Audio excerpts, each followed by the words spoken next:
Dulu,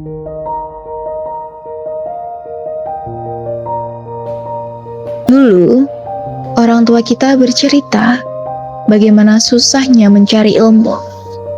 Walaupun banyak hal yang mereka sebut rintangan, tapi tekad dan semangat mencari ilmu jauh lebih besar. Semangat itulah yang harus kita wariskan pada generasi sekarang. Generasi yang sudah berkembang menjadi serba digital dan instan.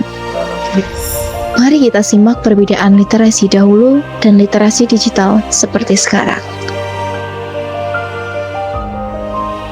Dahulu, literasi identik dengan kertas dan tinta. Pengetahuan didapatkan dari buku-buku yang dicari dengan susah payah, dibaca perlahan, dan disimpan sebagai bekal berharga. Kemampuan membaca dan menulis menjadi tolak ukur utama, di mana informasi datang terbatas dan harus diserap dengan ketelitian. Kini, dunia berubah menjadi lautan informasi di ujung jari. Literasi tak lagi sekedar paham tulisan, tetapi juga mampu menyaring, memahami, dan memanfaatkan apa yang ada di layar. Inilah literasi digital, kemampuan baru yang menuntut kecerdasan lebih dari sekedar bisa membaca. Sering dianggap sebagai hal yang negatif, padahal literasi digital banyak sekali manfaatnya untuk kita. Teman-teman bisa belajar, berbagi ilmu, mengembangkan bakat, bahkan membuat hal bermanfaat lainnya. Masalahnya bukan pada aplikasinya, tetapi pada kita untuk menggunakannya agar lebih bijak dan bertanggung jawab.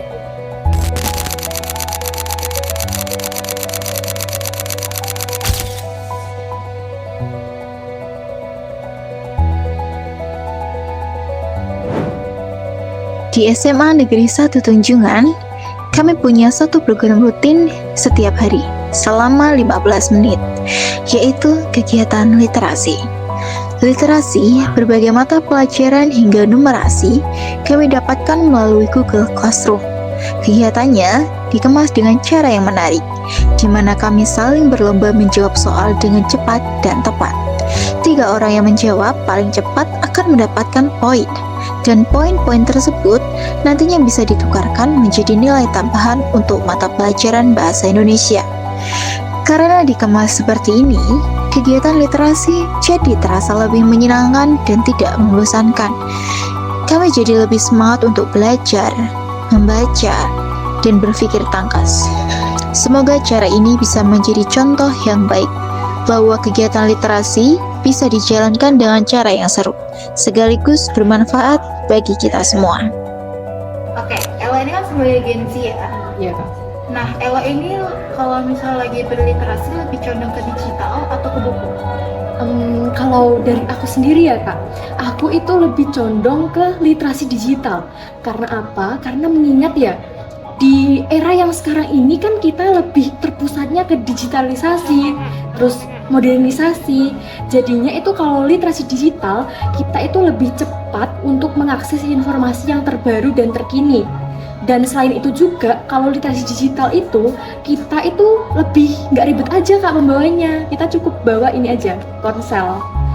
Dengan ponsel kita udah tahu nih, yang up to date apa nih, yang lagi seru apa nih, hot news-nya apa nih, kayak gitu Kak. Oke, jadi lebih ke digital ya Kak ya? Ya benar sekali, lebih ke digital Kak, dari aku sendiri. Terima kasih Kak Ella. Iya, sama-sama Kak. Apa usaha atau program dari Bapak sebagai guru untuk meningkatkan literasi siswa? Ini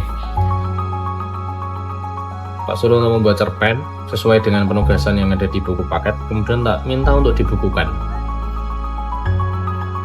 Harapannya supaya siswa bisa belajar untuk apa Pak?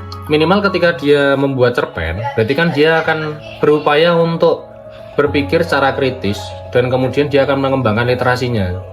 Kan cerpen itu atas dasar apa yang kita pahami dan kita manai dalam hidup. Kalau dia punya literasi yang cukup kuat, pasti pengalamannya banyak, nulisnya juga banyak, tebel-tebel. Kalau yang tipis, kemungkinan besar literasinya sedikit. Kayak gitu. Oke, terima kasih Bapak atas jawabannya. Oke. Oke, apakah murid-murid masih memanfaatkan fasilitas perpustakaan dan biasanya fasilitas apa yang Ibu tawarkan agar memudahkan mereka mengakses buku dengan perkembangan digital saat ini, Bu?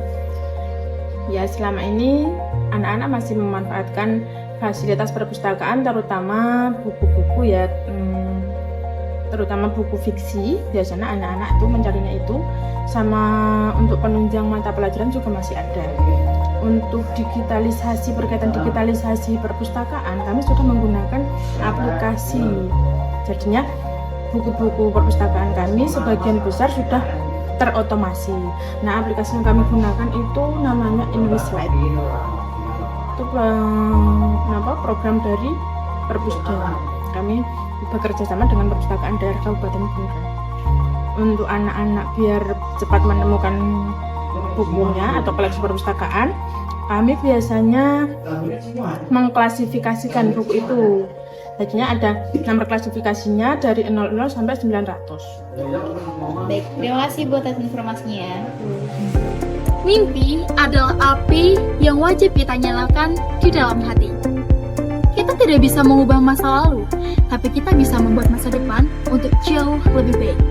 Itulah salah satu kutipan dari sastrawan asal Blora, yaitu Pramudia Anantatur.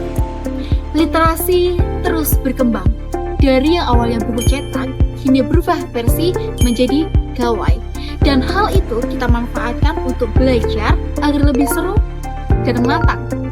Semangat itulah yang wajib kita gunakan untuk menjadi bekal di masa depan. Salam literasi.